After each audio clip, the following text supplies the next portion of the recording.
Imagine a future where humanity faces an existential threat. Not a sudden catastrophe, but a slow, inexorable decline of our planet's ability to sustain us. What if our only hope for survival lay not on Earth, but among the stars? This isn't the plot of a science fiction novel. It's a very real possibility that scientists and futurists are actively considering. We're going to explore the concept of generational ships, massive, self-contained worlds designed to carry thousands of people on a one-way journey to a new home among the stars.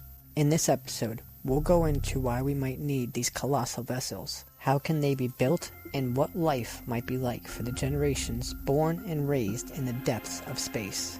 We'll examine the technological challenges, the psychological impacts, and ethical dilemmas that come with such an audacious undertaking. We're about to embark on humanity's greatest voyage, a journey that could span centuries and light years. To understand the concept of generational ships, we need to look back at the history of space exploration and our growing awareness of the challenges facing our planet. The space age began in 1957 with the launch of Sputnik 1, and just 12 years later, humans set foot on the moon. These achievements sparked dreams of colonizing other worlds in our solar system. But as we learned more about the harsh realities of space and the difficulties of terraforming, we've come to realize that finding a backup Earth in our cosmic neighborhood might not be as simple as we once thought. Meanwhile, back on Earth, we've become increasingly aware of the pressures we're putting on our planet. Climate change, resource depletion, and growing populations have led many to question the long-term sustainability of human civilization on Earth. This confluence of factors have led to renowned interest in interstellar travel, but there's a problem: the vast distances involved. Even our nearest stellar neighbor, Proxima Centauri, is 4.2 light-years away. With our current technology, a journey that would take tens of thousands of years. Enter the concept of the generational ship, first proposed by John D. Bernal in 1929. The idea is simple in principle. If we can't make the journey in a single lifetime, why not create a ship that can sustain multiple generations of travelers? Let's break down the key concepts we'll need to understand as we explore this idea. First, a closed ecosystem is a self-sustaining environment that can support life without external input. Second, artificial gravity is a way to simulate Earth's gravity to prevent the health issues associated with long-term exposure to microgravity. Third, the interstellar medium. It's the matter and radiation that exists between star systems. Fourth is social engineering, the practice of influencing social behaviors on a large scale. And fifth, genetic diversity is the variety of genes within a population crucial for long-term survival. With these concepts in mind, let's delve deeper into why we might need generational ships and how we might go about building them. Why would we need to embark on such an ambitious and risky endeavor? There are several potential scenarios that could drive humanity to the stars. First, environmental collapse. Despite our best efforts, we might fail to mitigate the effects of climate change, leading to widespread ecological collapse and resource scarcity. Second, cosmic threat. We might detect an incoming threat, such as a large asteroid or nearby supernova, that gives us enough warning to prepare, but not enough time to develop faster-than-light travel. Third, overpopulation. The Earth's population might grow far beyond our planet's carrying capacity, necessitating expansion to other worlds. Fourth, scientific curiosity. We might simply decide that the benefits of becoming an interstellar species outweigh the risks and costs. Regardless of the reason, a generational ship presents a way to ensure the survival of our species and our culture. Even if Earth becomes uninhabitable, it's a modern-day ark carrying not just humans, but a sampling of Earth's biosphere and the sum of human knowledge. But how would we go about in building such a vessel? To design a generational ship, we need to consider several crucial factors like size and population. This ship would need to be massive, far larger than anything we put into space. Estimates vary, but most designs suggest a minimum population of 10,000 to 40,000 people to maintain genetic diversity and functioning society. Given the need for living space, agricultural areas, and industrial zones, we're looking at structures that could be several kilometers in length and width. For comparison, The International Space Station is only about 109 meters long. We're talking about something more akin to a small city than a traditional spacecraft.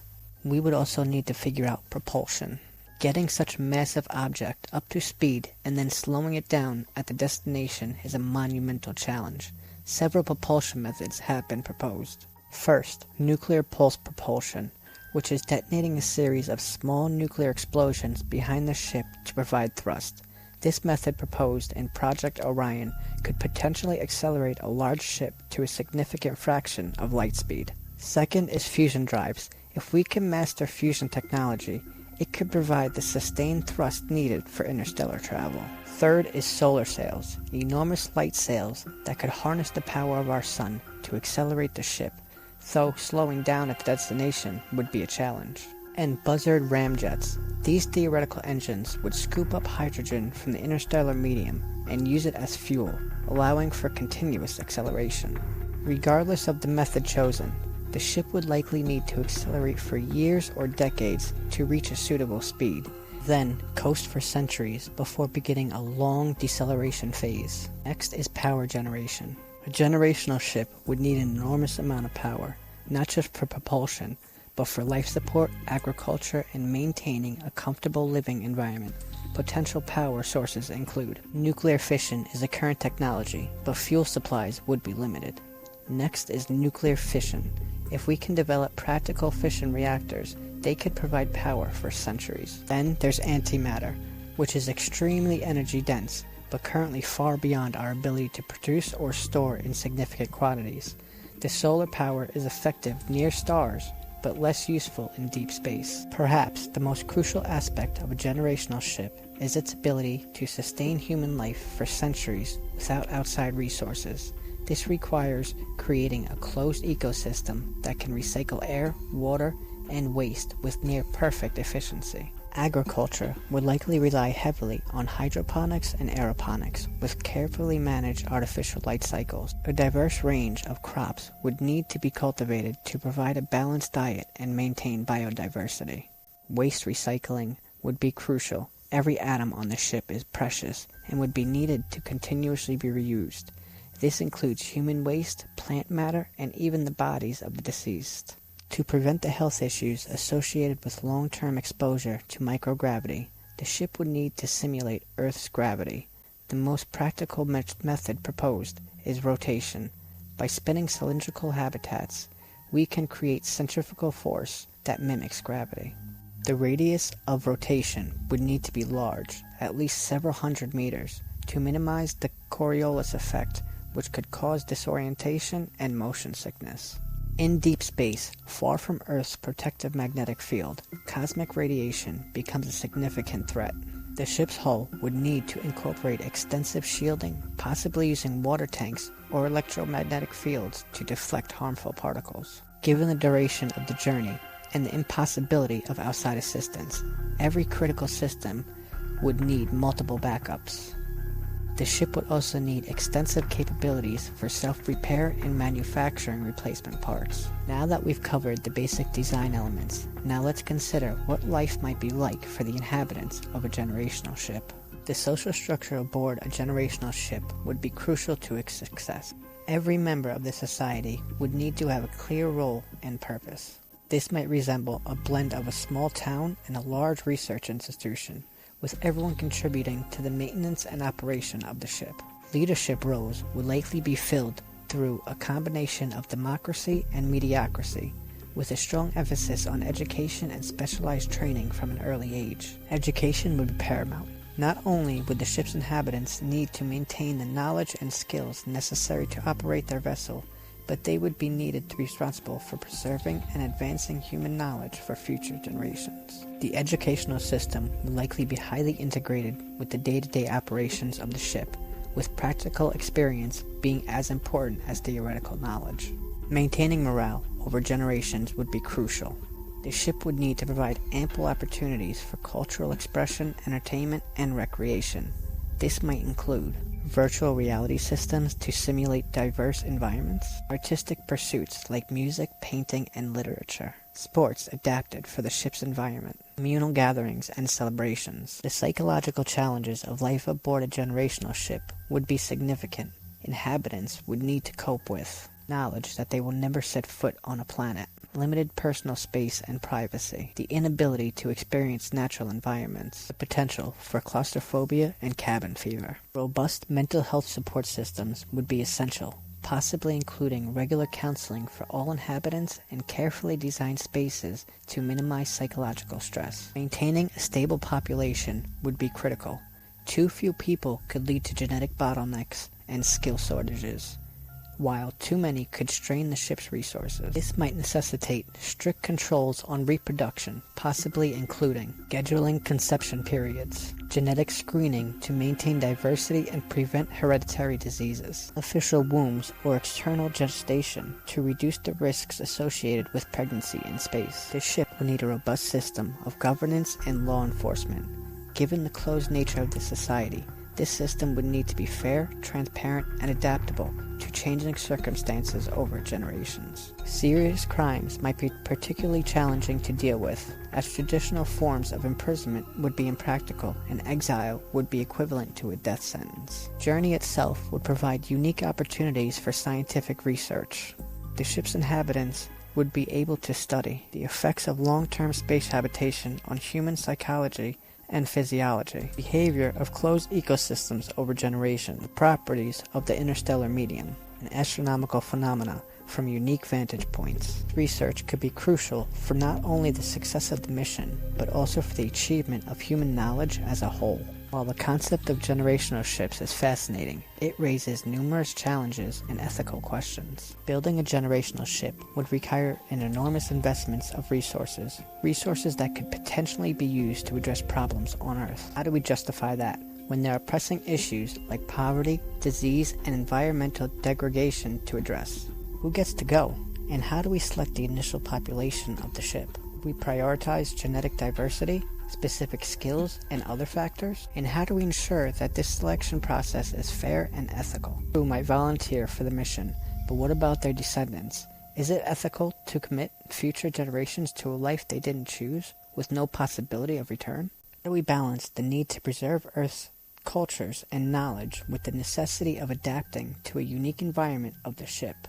Over generations, the culture aboard the ship would inevitably diverge from that of Earth. Should the ship maintain contact with Earth, regular communications might help preserve a connection with humanity's home, but it could also lead to psychological distress as the distance grows and the time delay in communication increases. What if upon reaching their destination, the crew finds it unsuitable for colonization, or what if it's already inhabited by intelligent life? The ethical implications of colonizing would need to be carefully considered long before arrival.